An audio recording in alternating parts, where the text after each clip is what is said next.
આરંભમાં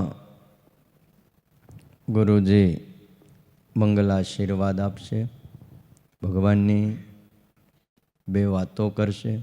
ત્યાર પછી આપણે શિક્ષાપત્રી ભાષ્ય શતાનંદ સ્વામીની ટીકા, એ શિક્ષાપત્રીની કથા, એનું આપણે શ્રવણ કરશું. મંગળમૂર્તિ મહાપ્રભુ શ્રી સહજાનંદ સુખરૂપ ભક્તિ ધર્મ સુત શ્રી હરિ સમરુ સદાય અનુપ પરમ દયાળુ છો તમે શ્રી કૃષ્ણ સર્વાધીશ. પ્રથમ તમને પ્રણમું, નમો વારંવાર હું શીશ. બોલો સ્વામિનારાયણ ભગવાન, હરિકૃષ્ણ મહારાજ, લક્ષ્મીનારાયણ દેવ. સર્વાવતારી દિવ્ય સિંહાસનમાં બેસી દર્શન આપતા એવા વાલા વાલા ભગવાન સ્વામિનારાયણ, બાલુડા હરિકૃષ્ણ મહારાજ તથા 1 મહિના સુધી આ ધનુર્માસની કથા સંભળાવવાના છે એવા પૂજ્ય શાસ્ત્રી સ્વામી હરિકૃષ્ણદાસજી તથા પૂજ્ય દિવ્યપ્રકાશ સ્વામી, સૂર્યપ્રકાશ સ્વામી, જ્ઞાનવત્સલ સ્વામી, હરિવત્સલ સ્વામી તથા આજનો જેમનો પ્રસાદ સેવા પ્રણામવાળા વિનુભાઈ તથા દરેક વહાલા ભક્તજનો. આ ધનુર્માસ ઋષિમુનિઓએ શાસ્ત્રમાં 1 મહિના સુધી ભગવાન ભજવા માટે પ્રવર્તાયો છે. એમ કહેવાય છે કે આ 1 મહિના સુધી શ્રી કૃષ્ણ પરમાત્મા સાંદીપુની ઋષિના આશ્રમમાં ધનુર્વિદ્યા શીખવા ગયા હતા.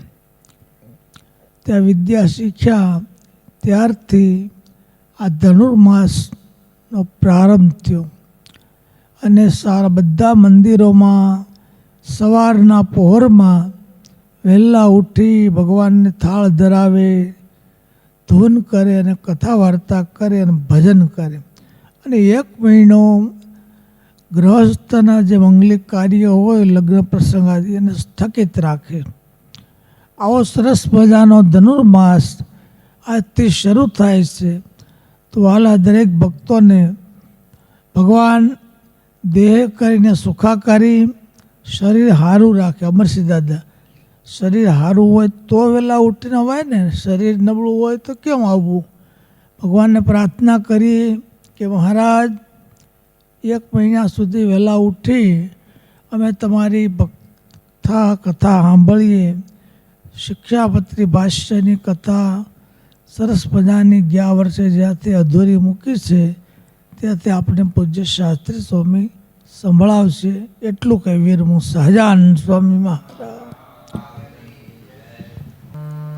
શ્રીમન્નૂતન નિર્દાભતનવે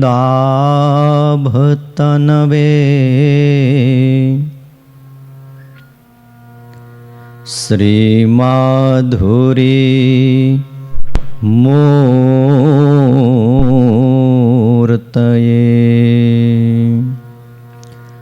ત્વંગતુંગતરંગ સંગીવૃતયે સંચત ચલત વાસસે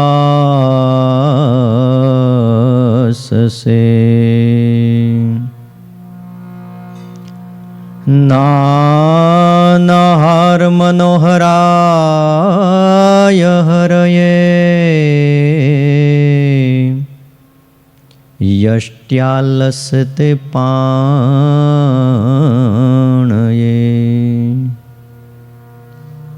તસ્મૈ શ્રી ગુરવે ભવાય સહજાનંદાય વંદામહે.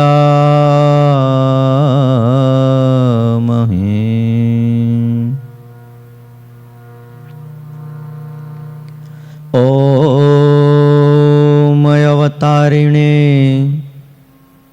શ્રી સ્વામિનારાયણાય નમો નમઃ. અક્ષરધામાધિપતયે મહારાજાધિરાજાય શ્રી હરિકૃષ્ણ મહારાજાય શ્રી ઘનશ્યામાય નમો નમઃ. એકાકી વનવાસિને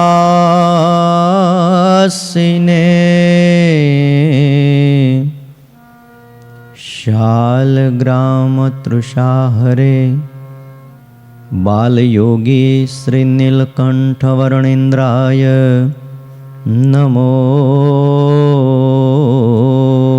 નમઃ. પરાત્પરાય પુણ્યશ્રવણ કીર્તનાય શ્રી સહજાનંદ સ્વામિને શ્રી નારાયણ મુનયે નમો નમઃ. બોલો શ્રી સ્વામિનારાયણ ભગવાનની. હરિ કૃષ્ણ મહારાજની જય. લક્ષ્મી નારાયણ દેવની જય. રાધારમણ દેવની જય. સિદ્ધેશ્વર મહાદેવની જય. વિઘ્ન વિનાયક દેવની જય. કાષ્ટભંજન દેવની જય.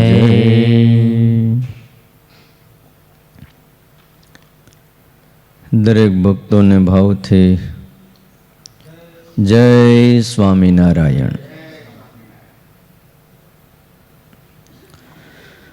વાલા ભક્તજનો, સર્વાધાર સર્વોપાસ્ય કર્તુમ અકર્તુમ સમર્થ ઇષ્ટદેવ ભગવાન શ્રી સ્વામિનારાયણ, વાત્સલ્ય મૂર્તિ પૂજ્યપાદ ગુરુજી અને આપ સૌ વહાલા ભક્તજનો,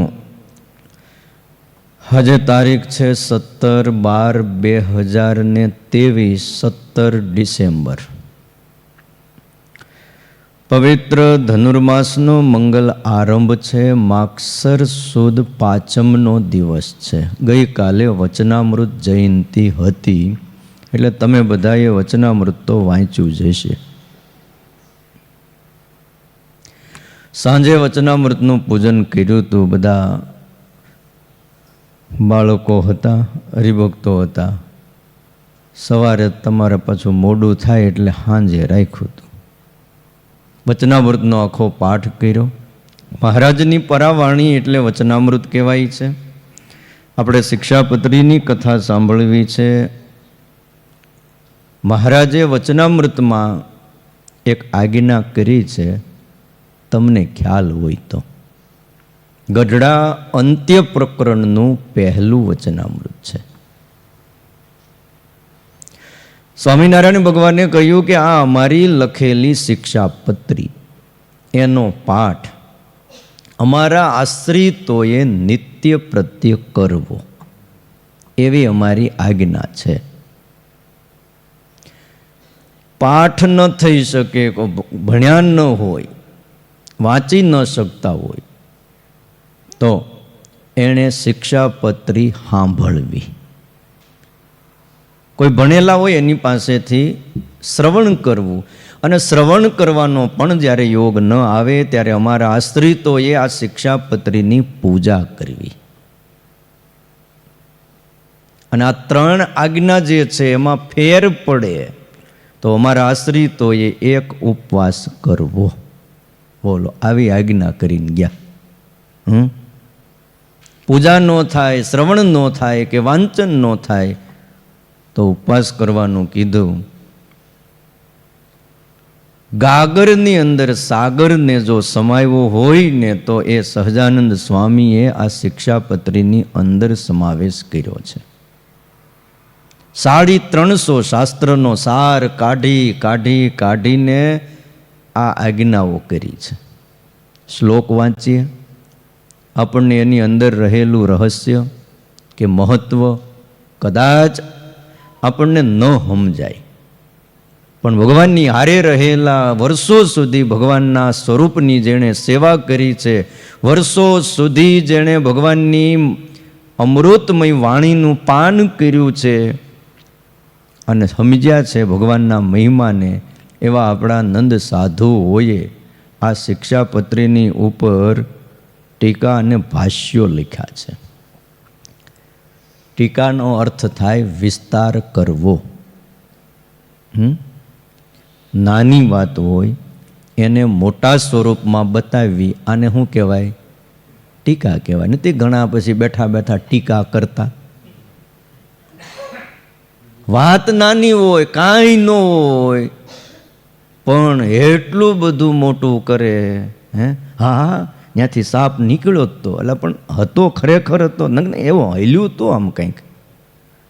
હવે કાંઈ ન હોય કે હાથ એકનું દોવડું પડ્યું હોય, પણ એમાંથી એટલો બધો વિસ્તાર કરે અને બોલો એ દોવડાને હાલતું કરી દે.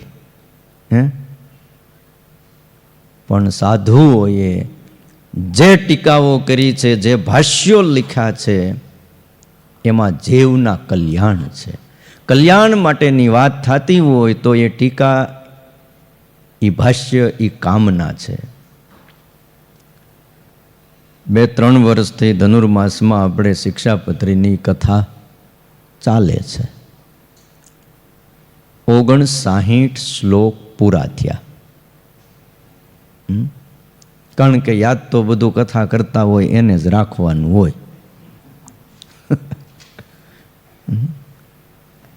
છેલ્લો શ્લોક 60મો બહુ સારો શ્લોક આવ્યો હતો.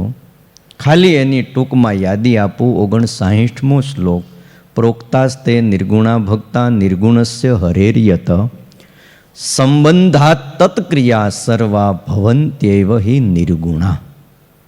આ સ્વામિનારાયણ ભગવાનને લખેલો શ્લોક છે. પ્રોક્તાસ્તે નિર્ગુણા ભક્તા, એ ભક્તને નિર્ગુણ જાણવા. શું કામ નિર્ગુણ જાણવા? તો કે પરમાત્મા નિર્ગુણ છે. નિર્ગુણ અથવા માયાના 3 ગુણ, સત્વગુણ, રજોગુણ ને તમોગુણ, આ 3 ગુણ જેની અંદર નથી અને જે દિવ્ય મૂર્તિ છે, કૈવલ્ય મૂર્તિ છે, કલ્યાણ મૂર્તિ છે, એવા પરાત્પર પરબ્રહ્મ ભગવાન, એમનો સંબંધ થયો. કોને? હરિભગતને. એટલે હરિભગતને પણ નિર્ગુણ જાણવા. હરિભગતમાં પણ માયાનો દોષ નથી, એ કૈવલ્ય નિર્ગુણ છે. અને સંબંધા તત્ક્રિયા સર્વા ભવન્ત્યૈવ હિ નિર્ગુણા. આ આત્મનિવેદી ભક્તની વાત કરી છે. ભગવાનનો સંબંધ થવાથી એવા ભક્તની બધી જ ક્રિયાઓ એને તમારે નિર્ગુણ જાણવી. અને એવા હરિભગતમાં કોઈ દોષ કલ્પે તો એનું હજારો જન્મે પણ ક્યારેય કલ્યાણ થતું નથી. ખાવું પીવું બેસવું સૂવું જોવું ચાલ્યા જવું કે વળી નાવું ધોવું સંતોની એવી સઘળી ક્રિયાય કુસંગી દેખી સત્સંગી થાય. કુસંગી જોવે તો પણ સત્સંગી થઈ જતા હોય તો એવી ભગવાનના ભક્તની સંતની ક્રિયાઓ, એવા એકાંતિક ભક્ત એને નિર્ગુણ કીધા છે. અને એવા ભક્તના માટે અહીંયા થોડા શ્લોકો લખાણા છે. 60મો શ્લોક શ્રીજી મહારાજ અહીંયા લખે છે. ભક્તે રેતેસ્તુ કૃષ્ણાય અનર્પિતમ વાર્યપી ક્વચિત ન પેયમ નૈવ ભક્ષ્યમ ચ પત્રકંદ ફલાદ્યપી.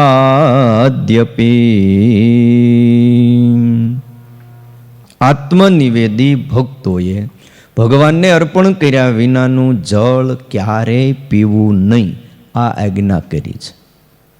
એવી જ રીતે ભગવાનને અર્પણ કર્યા વિનાનું પત્ર, તુલસીનું પાન પણ ન ખાવું, કંદમૂળ જે કાંઈ હોય તે, અને ફળ આદિ, કેળા છે, સફરજન છે, ચીકુ છે, દાડમ છે, આ એનું ભક્ષણ કરવું નહીં. આ કોના ધર્મ છે? આત્મનિવેદી એકાંતિક ભક્તોના આ ધર્મ છે. શ્રીજી મહારાજે એમના માટે વિશેષ આજ્ઞા કરી. આ શ્લોકનું ભાષ્ય રઘુવીરજી મહારાજે લખ્યું છે.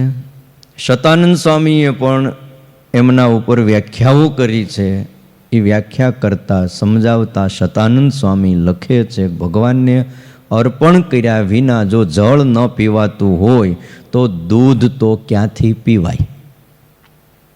આ સમજી લેવાનું. આની અંદરથી સ્વામી કે શ્લોકની અંદર લખ્યું કે અમારા ભક્તોએ ન પેયમ, કાંઈ પણ ભગવાનને અર્પણ કર્યા વિનાનું જળ પીવું નહીં. તો પેયમ એટલે પાતુમ યોગ્ય, પીવા યોગ્ય જેટલું પણ હોય એ બધું જ એમાં ગ્રહણ કરી લેવું. દૂધ પણ ન પીવું, શેરડીનો રસ પણ ન પીવો, કેરીનો રસ પણ ભગવાનને ધરાવ્યા વગર ન પીવો. સિસોડે ગયા હો ક્યારેક, જો કે તમે ન જાતા હો, પણ ગયા હો તો ખિસ્સામાં ભગવાનની મૂર્તિ રાખવી અને પહેલાં ભગવાનને ધરાવવું. કોઈ પણ વસ્તુ પ્રાપ્ત થાય, અહીંયા લખ્યું છે પીવાયની, એ જ રીતે ભગવાનને અર્પણ કર્યા વિના પત્ર, કંદ અને ફળ એનું પણ ભક્ષણ થાય નહીં. તો આના ઉપરથી સ્વામી કે જો પત્ર, કંદ અને ફળ જો અર્પણ કર્યા વિના ન જમાતું હોય તો અન્ન તો ક્યાંથી જમાય? એટલે આશ્રિતોને આજ્ઞા કરી છે કે અમારા આશ્રિતોએ પોતાના ઘરની અંદર જે કાંઈ વસ્તુ બનાવવામાં આવે, જમવાની વાનગી થોડી હોય કે વધારે હોય, પણ પહેલાં એક થાળીમાં તૈયાર કરી વ્યવસ્થિત, જેમ કોઈ મહેમાન આપણા ઘરે આવ્યા હોય અને આપણે એનું સ્વાગત કરીએ, અને એમાંય વહેલા વેવાય થયા હોય, આમ નવા નવા સંબંધ થયા હોય અને એ આવવાના હોય, એના માટે કેવી તૈયારી થાય?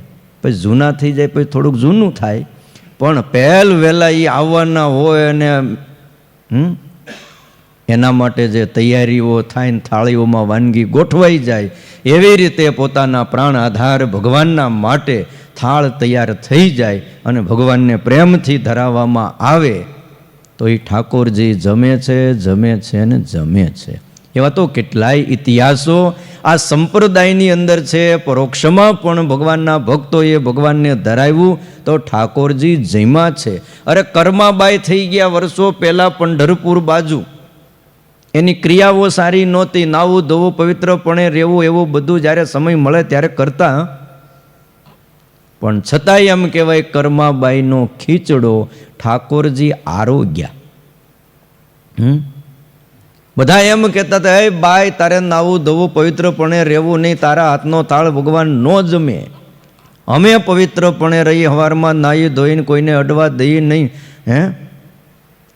પણ એવું જે અભિમાન હતું એ ભગવાનને ટળાવી નાખ્યું અને કર્માબાઈનો ખીચડો, ખીચડી નહીં, હવે ખબર નહીં, ખીચડો લખ્યું. બીજા અંદર કઠોળ ભેળા કરે, બધા 2-5 કઠોળ બીજા ભેગા કરે, એટલે ખીચડીને બદલે શું થાય? ખીચડો થઈ જાય, ખીહરે બનાવે. બોલો, એ ભગવાનને ધરાવ્યો અને ઠાકોરજીનો થાળ બોલ્યા, પ્રાર્થના કરી કર્માબાઈએ, ત્યારે ઠાકોરજી બોલો એ કર્માબાઈનો ખીચડો આરોગ્યા. આશ્ચર્ય છે. ઠાકોરજીએ ખીચડો જમે છે. ભાઈ, જ્યારે ઠાકોરજીએ કોઈ ભક્તની ભક્તિ અને કોઈ ભક્તની ભાવના જોઈ છે ને, ત્યારે એ ભૂખાળું ભૂખ્યા થઈ જાય. ભૂધરજી તો સામે હાલીને માગી લેતા, ક્યાંક જઈને લાવો, અમને ભૂખ લાગી છે. કયો એ જ પંઢરપુરમાં વિઠ્ઠલનાથજી, પ્રભુ વિઠ્ઠલજી બિરાજે છે. ત્યાં નામદેવ કરીને સંત થઈ ગયા. નાના હતા, 15 વર્ષના હતા. એના પિતાને બહાર જવું હતું. કથા તો બહુ લાંબી છે, પણ ટૂંકમાં જ ખાલી આપણે એના પોઈન્ટ સમજીએ. અને કીધું, બેટા કાલ મારે બહાર જવું છે, તું ઠાકોરજીને સવારે જરા દૂધ ધરાવી દેજે. હું બપોર સુધીમાં કે સાંજ સુધીમાં તો આવી જાય છે. પૂજારી હતા એના પિતા. છોકરો કે હારું પિતાજી, હું દૂધ પાઈ દઈશ, પણ જોજે દૂધ પાવાનું ભૂલાય નહીં. હવે છોકરાને બીજી ખબર નહીં કે મૂર્તિ દૂધ પીવે કે ના પીવે, પણ પિતાજી કઈ નહીં ગયા કે દૂધ પાઈ દેજે. એટલે સવારના પોરમાં નામદેવ, નાની ઉંમર, 12-14 વર્ષનો એ છોકરો, હાથમાં દૂધનો કટોરો લઈ ચાંદીનો, એના પિતા ધરાવતા એ જોતો ક્યારેક ક્યારેક. એટલે એને કટોરો લઈને ઠાકોરજીની આગળ મૂક્યો અને ઘડીક આંખો બંધ કરીને કે, હે વિઠ્ઠલા, આ તું દૂધ પી લે. અને ઘડીક આંખો બંધ કરીને જોયું, પણ દૂધ કાંઈ ઓછું થયું નહીં. એટલે હામું જોઈને કે, હે વિઠ્ઠલ, દૂધ પી લે ભાઈ, મારે ભણવા જવાનું છે, પછી મારે બીજું કામ હોય. આ પિતાજી કામ હોપીને ગયા છે, પણ દૂધ કાંઈ પીધું નહીં. એટલે આને થયું મારા પિતાજીના હાથનું જ દૂધ પીતા લાગે છે. હે વિઠ્ઠલ, દૂધ પી લેવો. હા, જો સમજાવું ને સમજીને પી લે ને તો સારી વાત છે. હવે ત્યાં બાજુમાં ઠાકોરજીના હાથમાં આપવાની લાકડી પડી હતી, ઓલી છડી હાથમાં આપે ને એ. નામદેવે લાકડી લીધી. મને લાગે છે કે તું હઠ બહુ કરે છે, એટલે હાલ દૂધ પી લે, નકર આ લાકડી છે ને આ કોઈનું હક પણ ન રાખે. લાકડી ઉગામી દાદા. અને એ વખતે ભાઈ એનો પ્રેમ જોઈ અને ઠાકોરજીએ વાટકો હાથમાં લઈ લીધો અને દૂધ પીધું. એ મંડ્યા દૂધ પીવા ઘટ ઘટ ઘટ ઘટ કરતા. ત્યાં વળી પછી લાકડી ઉગામી. જોજે પાછું બધું ન પી જતો, અડધું મારા માટે રાખજે. રોજ મને પિતાજી દૂધ આપે છે, એટલે આ વિઠ્ઠલને ધરાવેલું દૂધ, અને આજ તો તું બધું મીંડ્યો પીવા. બોલો, અડધું દૂધ ઠાકોરજીએ રાખી દીધું.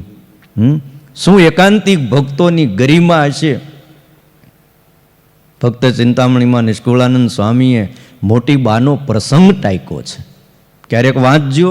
સંપ્રદાયના ઇતિહાસની કથાઓને આપણે આપણા નજર સમક્ષ અને હૃદયસ્થ કરવી જોઈએ, રાખવી જોઈએ. ભૂલાઈ જાય તો અમુક સમયે, મહિને 2 મહિને વળી પાછી યાદ કરી લેવી જોઈએ.